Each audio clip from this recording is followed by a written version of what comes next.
Never before in the history of the world has humanity ever gotten closer to achieving world peace than Pokémon Go. In the summer of 2016, Pokémon Go took the world by storm by doing something completely unprecedented. It forced gamers to go outside. Virtually overnight, public parks became filled with hundreds of people, city squares became battlegrounds for local gyms, and for one brief, beautiful moment, everybody agreed that a nearby Dragonite was more important than whatever else was happening in the world. Almost a decade into its lifespan, the Pokémon Go community has completely reverse engineered the entire game, opening up a Pandora's box of mechanics that most players still don't even know exist. The truth is, Pokémon Go is entirely dictated by math. Every single stat, every single catch, every single turn in a PvP battle is governed by an equation. And I can tell you with confidence, the deeper you understand how this game really works, the more you can use it to your advantage. Take it from somebody who literally has withdrawals from not opening the game every 30 minutes. So let me take you down the Pokehole. Nope, we are not saying that on the internet. So let me take you down the rabbit hole that is the mathematics of Pokemon Go.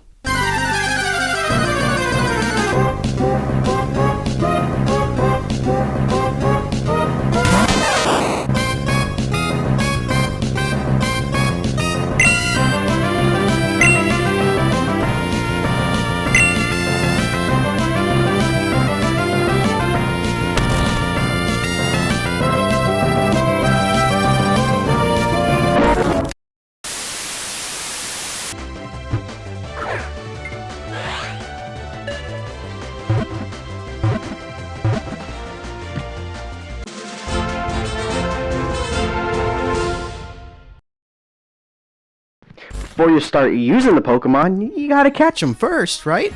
So let's say you boot up the game and a wild Charmander pops up. And everybody loves Charmander. He's Game Freak's little poster child. You gotta get Charmander. So you tap on him and you initiate the catching sequence. And here is where the math begins. This is the universal catch rate formula. Let's break it down. Let's start over here with the base capture rate. Every Pokemon has a base capture rate, or an assigned percentage constant that either makes the Pokemon generally easy to catch or generally harder to catch. A base capture rate can be as low as 0.3% or as high as 10,000%, or basically a guaranteed catch. But most guys will be between 10 and 50%. This here is CPM, or the Combat Power Multiplier. This is a constant determined by a Pokemon's level, which is a measurement of how strong that Pokemon actually is. In Pokemon Go, a guy can be between levels 1 and 55, though most spawn in between levels 1 and 30. The higher the Pokemon's level, the higher the CPM is, making the Pokemon harder to catch. Remember what CPM means because it will show up later in the video. Finally, this exponent, called modifier, is the product of a series of constants that affect the catch probability based off of the different items you use or actions you make during the catch sequence. Ball just refers to the different types of Pokeballs you try and use to catch the Pokemon. A regular Pokeball is negligible, a Great Ball has a 1.5x or 1.5 times multiplier, and an Ultra Ball has a 2x multiplier. Those are going to be your most common Pokeballs for catching wild Pokemon. But Premier Balls, the balls you use to catch raid bosses or shadow Pokemon, act a bit differently. The multiplier for Premier Balls is 1.05 raised to the n, where n is the number of Premier Balls you have already used in the encounter. This means that the more Premier Balls you attempt to throw at the Pokemon, the better chance you have to catch it. This is the game's way of throwing you a bone since you have a very limited amount of balls to use during these special encounters. Berry refers to the type of berry that you use on a Pokemon during an encounter, with Raz having a 1.5x multiplier, Silver Pineapple having a 1.8x, and Golden Raz having a 2.5x multiplier. Whenever you throw a Pokeball, a ring will show up on the Pokemon that continuously decreases until it loops again. The throw multiplier is based off of the size of the ring that you threw the Pokeball into, and it's calculated by the expression 2 minus r, where r equals the ring size that you threw the Pokeball into divided by the maximum ring size. A nice throw will result in a 1x to a 1.29 repeating x multiplier based off the ring size. A great throw will result in a 1.3x to 1.69 repeating x multiplier, and an excellent throw will result in a 1.7x to a 2x multiplier. Basically, the smaller the ring size, the better the multiplier. Curveball just refers to whether you throw a curveball at the Pokemon or not, where you get a 1.7x multiplier if you do, and no multiplier if you don't. don't. Encounter refers to the type of encounter it is. So if it's a special research task encounter, it's a 2x multiplier, and you get a 10x multiplier if it's a raid encounter specifically during GoFest. Otherwise, you don't really get much from that. Finally, medal refers to the type of medals you have after catching a certain amount of other Pokemon with the same type as the Pokemon you find during your encounter. Bronze gives a 1.1x, silver gives a 1.2x, gold gives a 1.3x, and platinum gives a 1.4x multiplier. There are other multipliers, but they're either super niche or only apply to specific events. Okay, that was a lot. Now, I bet you didn't think trying to catch a little Charmander was going to be so complex, huh? But now that we're here, how do we maximize our chances of catching this little guy? The greatest multiplier on paper is the golden raspberry, but those are hard to come by, so you're not just going to toss one at every guy you see.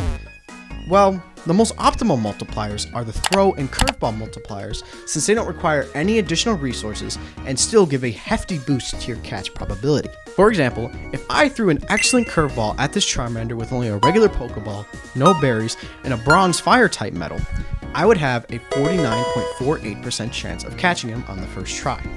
However, if I use an Ultra Ball without a curveball or throw multiplier and the same parameters as before, my chances still drop to a 37.66% catch rate, even though I used a better ball. So the best way to significantly increase your catch rate without having to grind for items is to simply practice those excellent curveball throws.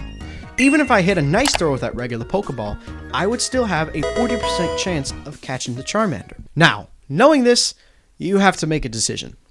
If you don't live near Pokestops or don't have a steady influx of items, you have to determine whether using a Raspberry or a better Pokeball is worth using on a Pokemon. Going back to that earlier example, if you stick with a regular Pokeball and an excellent curveball throw, the stats show that you should catch that Charmander in about 2 to 3 tries. However, you could also heighten your chances by using a Raspberry or a better ball, gaining a better shot at catching it in 1 try. My advice? Well, since Pokeballs are by far the most frequent items you get during the game, I would say to stick with regular Pokeballs if your catch rate is greater than or equal to 40%, since you should catch that Pokemon in about 2 to 3 tries. If it's a little bit below 40% to start, I would throw a Raspberry, but keep the Pokeball. If the Rascal breaks out after 3 to 4 tries, you can either give in to the sunk cost fallacy and use a Great or Ultra Ball if you really need that Pokemon, or you can just terminate the encounter if you're really strapped for resources. And you can gauge your catch rate based off the color of the target ring, keeping in mind that this is before the throw and curveball multipliers. One last thing. Sometimes you're just gonna get unlucky, and there ain't nothing you could do about it. For instance, I had to raid 5 times just to catch one Kyogre during the GoFest raids in Chicago, which, based off of my pretty consistent great and excellent throws and the items that I was using, I had a 63% chance of getting it every single time. And for those of you who don't play the game, you're supposed to catch raid bosses after like your first or second, maybe your 3rd try if you're really unlucky. But here I was. Alright, I just had to start recording this because this is absurd. This is my 4th time trying to catch this Kyogre after a raid battle. I don't know if I'm going to put this in the video, but at this point, this guy is what's delaying the video from coming out because I spent so much time trying to get him. Please, just get in the ball. What he loves doing, he loves going to the side. He just absolutely loves the side. And then he just camps there. Like, look at, he just keeps moving from side to side, and I can't throw the ball into the ring. It's so annoying. So he just camps there. He just camps there, man. It's, oh my gosh. My strat is to set the ring to the smallest size and then throw it right after he attacks, so then it'll go right in and the ring won't change in size. But it's really hard when he just moves to the side and I can't get the throw. It's been a whole 2 minutes and I still have 6 balls. Please, just go to the center. Please, please. It was a great throw. I'm exposing my throwing skills right now because I haven't hit a single excellent yet. Come on. Oh, messed up the throw. That's not gonna be it. Oh, last ball. Make it count. And I messed up the throw. Yeah, that's GG's. That is GG's. Oh my god. Also just learned that one of the people that I raided with caught a shiny Kyogre from that encounter. So, having a great time right now. Alright, I'm back with this annoying bastard. Yeah, cry all you want. Yep, just go to the side like you always do. Yep, that's what you do best. How long are you gonna camp the side? Thank you. Oh, no, never mind. You're just gonna keep going to the sides. Yep. Oh, and I missed the throw. Of course. Please, I only have 4 balls left. Just move to the center, please. Oh, and I missed the throw. Okay. Well, oh.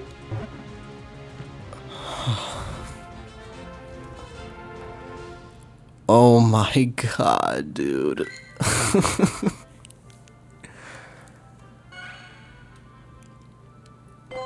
I think I might cry. Okay, you want to know something crazy? This is the least convoluted of the math that we're going to learn about today. So, Lock in, because now that we know how to optimally catch Pokemon, we're going to learn how strong they really are.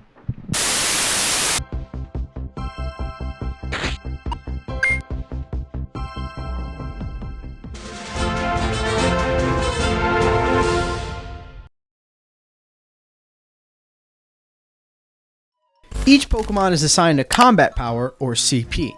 This is an overall rating for a Pokemon's strength, and it's calculated by encompassing its base stats, level, and IVs all together. So let's start with the stats. In mainline Pokemon games, a Pokemon has 6 stats: physical attack, physical defense, special defense, speed, and HP. However, Pokemon in Pokemon Go only have 3 stats: attack, defense, and stamina, which corresponds with HP. In Pokemon Go, the game uses different scalars for a Pokemon's 2 attack stats and 2 defense stats and combines them together. Take a look at the formula for attack. Higher refers to the attack stat from the physical special split in the mainline games with the higher value, and lower refers to the attack stat with the lower value. The higher is scaled by 7/8 and the lower is scaled by 1/8. You then multiply the sum of those two values by 2 and round it to the nearest integer value. Then, you need to determine a Pokemon's speed modifier via this equation, using its speed stat from the mainline games. This is Pokemon Go's way of incorporating speed stats into the game. Finally, you multiply a Pokemon's scaled attack by the speed modifier to get its base attack. Calculating defense takes an almost identical approach, simply scaling the stats differently, with the higher being multiplied by 5/8 and the lower being multiplied by 3/8. Stamina is much simpler. Just plug in the HP stat from the mainline games into this equation and floor the final product, which means to round down to the nearest integer value. So let's evaluate the stats of that Charmander we just caught. These are Charmander's base stats from the mainline games. So after plugging in the attack stats into the attack equation, we get 118, and then multiply that by the speed modifier, we get 116 base attack. For defense, we get 95 scaled defense, and then 93 after multiplying by the speed modifier. And finally, for stamina, we get 118 after plugging in the HP stat into the equation. Congrats! That was step 1. Next, we need to determine Charmander's IVs, or his individual values. You know how like athletes have just freak genetic advantages over others, like how Wemby is 7'4" and how Usain Bolt has leg asymmetry and that allows him to complete greater strides? Yeah, that's essentially what IVs are. They're just random buffs that change from Pokemon to Pokemon, ranging from 0 to 15 extra points allocated to each stat. So our boy Charmander has an attack IV of 14, a defense IV of 10, and a stamina IV of 13. These are added onto the base stats that we found earlier, bringing the totals to 130 attack, 103 defense, and 131 stamina. Now, the last step is to plug those final stats into this equation to find our CP. Notice how this 10 is separated by a comma. This acts as a limit for the lowest amount of CP a Pokemon can have.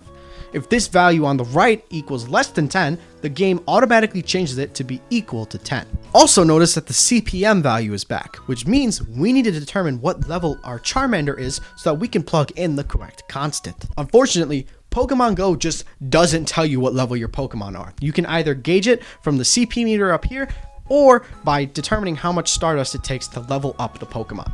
So, we're just going to have to throw it into a third-party app that can tell us. Since our Charmander is level 16.5, the CPM is 0.54263. So finally, after we plug in all those values into the CP equation, we get that our Charmander CP is 444. And, well, would you look at that? Now, how do we use this to our advantage? Well, if we look at the CP equation once again, we see that defense and stamina are raised to the 0.5, which is the same as taking the square root of those values, whereas attack is weighted linearly, meaning it has no mitigations on its value. This means that a high attack stat raises CP much faster than a high defense or stamina, which is especially important when considering everybody's favorite mechanic in the game, PvP battles. Especially the Great and Ultra Leagues, since they have caps on the amount of CP a Pokemon can have. This means that Pokemon of low attack stats and higher defense and stamina stats end up being a much higher level before reaching the CP cap for these battle leagues, which ends up making them stronger than Pokemon of high attack stats and lower levels because, as you see in the equation, the CPM for each level heavily dictates a Pokemon's overall strength. This is what dictates the meta for almost every single PvP battle. Take the Great League, for example, which requires its Pokemon to be under 1500 CP in order to battle. Of the current top 10 best rated Pokemon in the Great League, 8 out of 10 of them have both physical and special defense that is greater than or equal to their physical and special attack from the mainline games, and all of them have at least one defense stat that is greater than or equal to their corresponding attack stat from the mainline games. Whether people realize it or not, these equations dominate the PvP meta. And now that we're on the topic of battles, let's learn how we can use our Pokemon to their fullest potential now that we know how strong they are.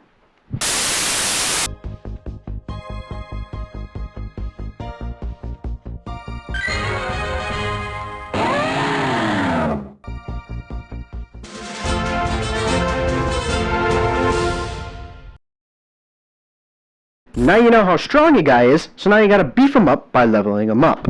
in Pokemon Go, you level up your Pokemon through Stardust, by far the most valuable item in the game. But here's the thing. The amount of Stardust you have to spend to get to the next level increases basically exponentially. For reference, to level up a Pokemon from level 1 all the way up to level 50, it takes 526,000 Stardust. It takes 270,000 Stardust to level a Pokemon from level 1 to level 40. That means on those last 10 levels, you're spending another 256,000 Stardust. You're spending 51% of that total 526,000 Stardust on levels 1 through 40, and then the last 49% on levels 40 to 50. These diminishing returns especially are not worth it if you're still starting out, or if you're just not at that stage where you can make it rain Stardust all over your Pokemon. So it's better to level up a couple of stronger Pokemon to around level 30 for raids and PvP, rather than sinking all your Stardust into one guy. But now that you got a couple of beefed up Pokemon on your team, it's time to send them into a raid battle. For those who don't know, a raid battle is where a team of players fight together against a super ultra roided up Pokemon with a chance to catch it afterwards if you defeat it. To mathematically optimize these battles, we first have to understand how Pokemon Go's combat system works. Each Pokemon has two types of attacks, fast attacks and charged attacks. Fast attacks are very quick and done by simply tapping the hell out of your screen, however they have a very low base power. Charge attacks, on the other hand, have a very high base power, however you need to hit a certain amount of fast attacks in order to charge them up. Now, the base power of a move does not change, however it is affected by both the attack stat of the user and the defense stat of the defender, as seen in this formula. The formula itself is pretty simple, but notice that it is once again a floor function, meaning that it is rounded down to the closest integer value. This means you could deal, let's say, 11.5 damage on paper, but it will always get rounded down to 11 damage until you level up your Pokemon enough to deal 12 damage against a certain opponent. These are known as breakpoints, or the level at which your Pokemon deals that next integer value of damage against a certain raid boss or opponent. Knowing this, you can save Stardust based on how far your Pokemon is from the breakpoint against a certain raid boss. For example, if you've got a level 40 Dragonite that's dealing 14.1 damage before the floor against a Mewtwo, we know that it's going to be a couple of levels before the Dragonite can deal 15 damage per fast attack, which we know is going to cost a lot of Stardust. But if you've got a level 35 Charizard that's dealing 10.9 damage against the Mewtwo, it'll probably only take 1 or 2 levels before it reaches the breakpoint of 11. And you might be thinking that a 1 damage difference is going to do diddly squat against a raid boss, but it actually raises your fast attack power anywhere between 3% and 33% depending on the original base power of the move, which is going to significantly raise your damage per second. Finally, going back to the equation again, these are just more multipliers. Stab stands for same type attack bonus, which gives a 1.2x multiplier if the move is the same type as the Pokemon using it. And effectiveness just refers to whether the type matchup causes the attacker to deal super effective damage or not very effective damage. Alright, so we've caught our Pokemon, we know how strong they are, and we fully optimized them for raid battles. So it's time to send them into the Thunderdome that is PvP.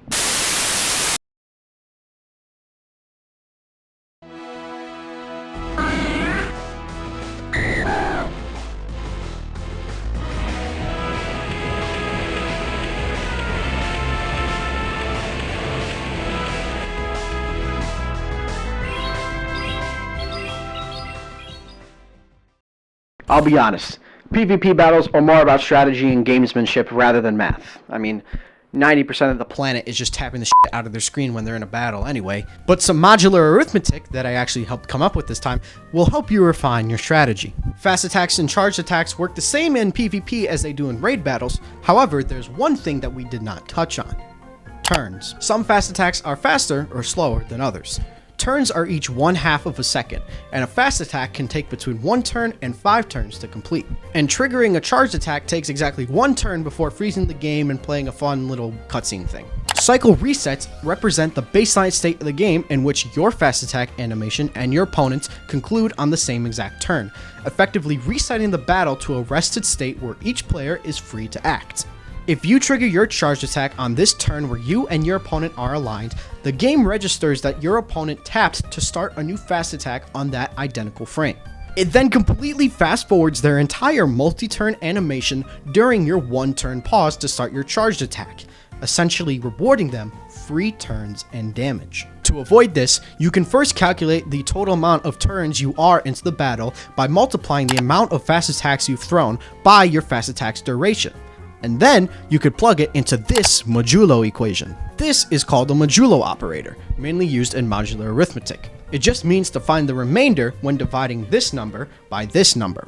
This tracks exactly which turn of the opponent's fast attack you are currently standing on by telling you how many turns have already passed. For example, if the opponent has a 4-turn move duration and the remainder after dividing the number of turns by 4 is 1, then that means 1 turn of their animation has elapsed and the opponent is currently in turn 2 of their fast attack. If the remainder is 0, that means the opponent's fast attack has just ended and they're about to throw another one.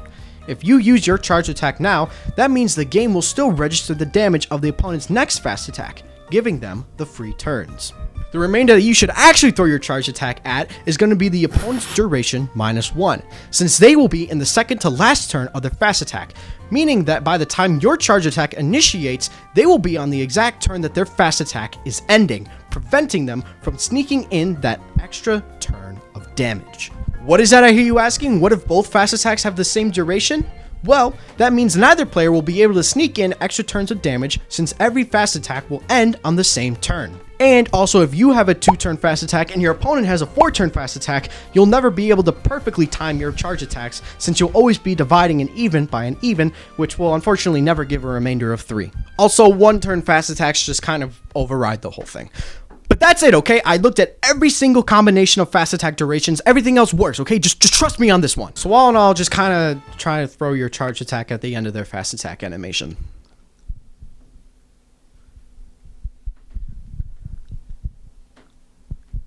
We really kind of overthought this one, didn't we?